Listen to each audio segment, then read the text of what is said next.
Dear Patriots, before the news starts, please subscribe to our patriotic channel by clicking the subscribe button. Give us a thumbs up to this video. Don't forget to leave your opinion below in the comments section.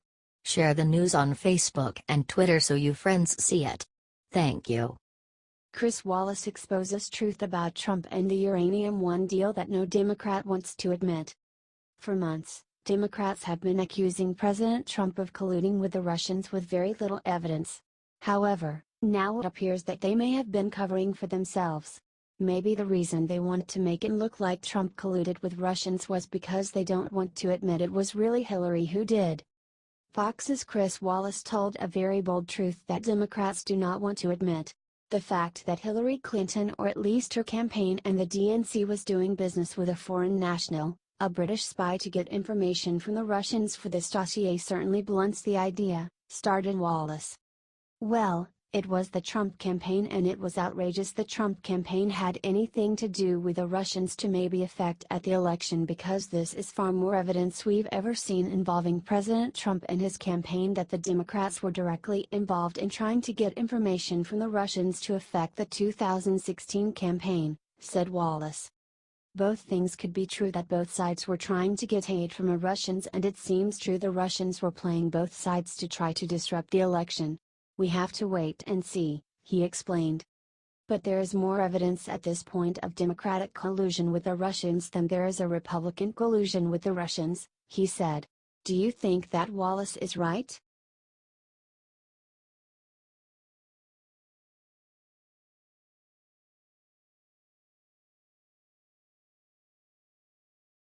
Fetish patriotism. Bill Maher mocks people who respect the police and national anthem. Bill Maher went on a huge rant against people who support our police and our national anthem. He called it fetish patriotism. He also called Fox News the axis of evil. Someone must tell me why the people who wrap themselves in the flag are always the ones most clueless about what it represents. Like the way Trump turned a respectful protest about police brutality into a patriotism pissing match. The nerve of these young black men kneeling while an American Idol runner-up sings the bombs bursting in air song, said Maher. How dare you exercise your freedoms while we're honoring them? We will not stand for not standing. Trump literally said that soldiers have died and we need to stand because they were fighting for our national anthem. Oh, for FCK's sake, no one ever died for the anthem, he said. But I thought this was America. This impulse to tell people not to protest against the police, not to question the generals, this is not American. And that is the problem with all the fetish patriotism. It starts with goosebumps, but it ends with goose steps, he said. Or maybe those people just understand what the flag represents and how police put their lives on the line every day to protect us. And here is his stupid opinion on Fox News. The real problem to me is that Fox News has become state TV. They were always, of course, Republican. It's different now, as all things with Trump, it's worse. And this is a very bad axis of evil.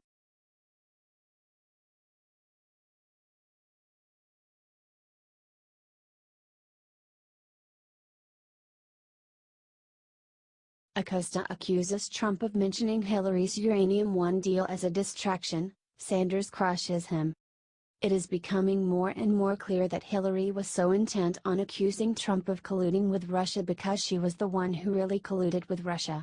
As we are seeing, there is more evidence that Hillary colluded with Russia than Trump.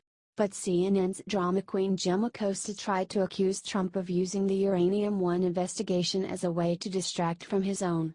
Sarah Sanders crushed him. I was wondering, why does the president involve himself in the Uranium One investigation? Are you trying to gin up your own Russia investigation to rival the one up on Capitol Hill? And where is the president's evidence that Hillary Clinton colluded with the Russians, as he tweeted this morning? Asked Costa. In terms of the president being involved, I'm not aware of any specific involvement. The president has pushed for transparency, if that's what you're referring to, when dealing with Congress. I know that's probably something new for a president to actually push for transparency, but that's what he's done. And that was the purpose of what he was trying to do in that process, responded Sanders. How about evidence of collusion that Hillary Sarah, no, the president made a charge that Hillary Clinton colluded with the Russians, said Costa. I think I've addressed that pretty thoroughly, she responded. Check out the video below.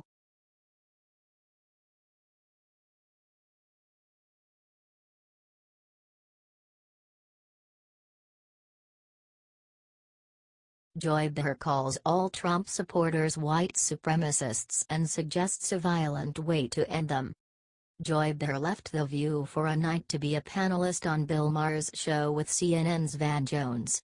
On the panel, Behar seemed even more over the top and ridiculous than usual. She called Trump supporters white supremacists and suggested violent action against them. Behar attacked Van Jones, who seemed to want a more peaceful solution. You're the first perpetrator of this. He wants the kumbaya.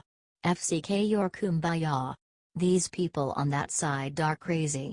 Don't you understand? They're crazy. You don't deal with white supremacists. I'm done talking to him, I'm talking to you, said Behar. When they go low we should go lower, said Behar. Jones defended himself. All I'm saying is we got a great circle that includes women and Muslims, everybody. Jewish people. We need to get the circle bigger to take it away from them. And I'll tell you what, if you don't go and we don't go, the Nazis will go. And I'm not going to do that in my country, said Jones. Behar then described a new book that she wrote about President Trump called The Great Gas Bag.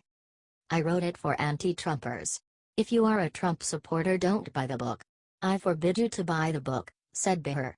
Trust me, none of them wanted to buy it anyway.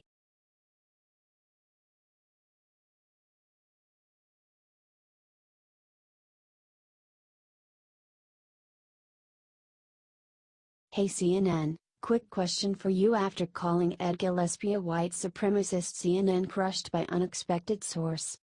CNN contributor and Hillary Clinton ex-spokesman Brian Fallon made an outrageous claim against Virginia nominee for governor Ed Gillespie.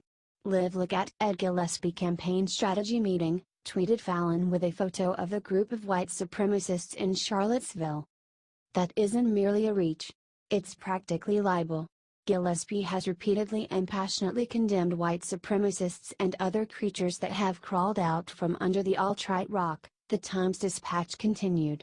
Linking him to them requires the following absurd logic. 1. Donald Trump said some stupid things about Charlottesville. 2. Trump is a Republican. 3. Gillespie is a Republican. 4. Therefore, Gillespie supports racial hate, writes a Richmond editorial.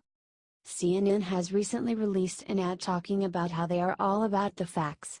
They displayed a picture of an apple, claiming that an apple is an apple no matter how many times you call it a banana. It explained that you can't just call an apple a banana and make that be truth, because facts matter. If only they listened to their own advice. Even BuzzFeed made fun of CNN for this. Hey CNN, quick question for you, wrote BuzzFeed. They then mocked the commercial with a knock-knock joke.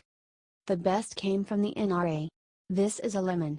Some people might try to tell you that it's a journalist, that it's not biased, that it retains journalistic integrity after baselessly accusing our president of inciting civil war.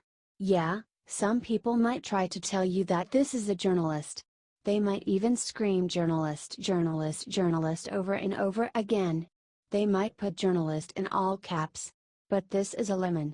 Its network colluded with a Democratic presidential candidate. Its colleague gave debate questions to Hillary Clinton. Don't be fooled. This is not a journalist. This is a lemon. A bitter lemon, they wrote.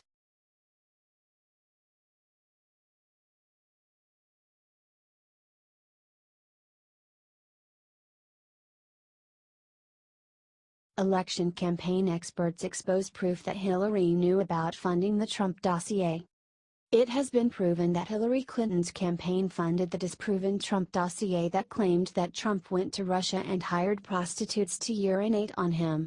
However, Hillary is trying to claim she had no idea that her campaign and the DNC did this. Two election campaign experts at the New York Post proved with pretty good evidence that Hillary Clinton is lying. One of us served as a campaign strategist and advisor for as many as 4 decades, and the other served as an elected official for 25 years, explained Douglas E. Shane and Andrew Stein. With both of us having extensive experience in campaign budgetary decision-making, the suggestion that top officials in the Clinton campaign, including Clinton herself, and the DNC weren't fully aware of the research that their general counsel was commissioning strains credulity, they wrote. With more than 380 payments from the Clinton campaign and the DNC being made to Perkins Coie, it is seemingly impossible that the candidate herself would not have direct knowledge of the purpose of those payments or any earmarks being made, especially those for Fusion GPS, they continued. Again, we have both operated in campaign settings of this nature before as strategists and as candidates, and for this significant amount of money, the candidate would fully understand its use and must authorize its purpose, they continued. Do you think that Hillary Clinton is a huge liar,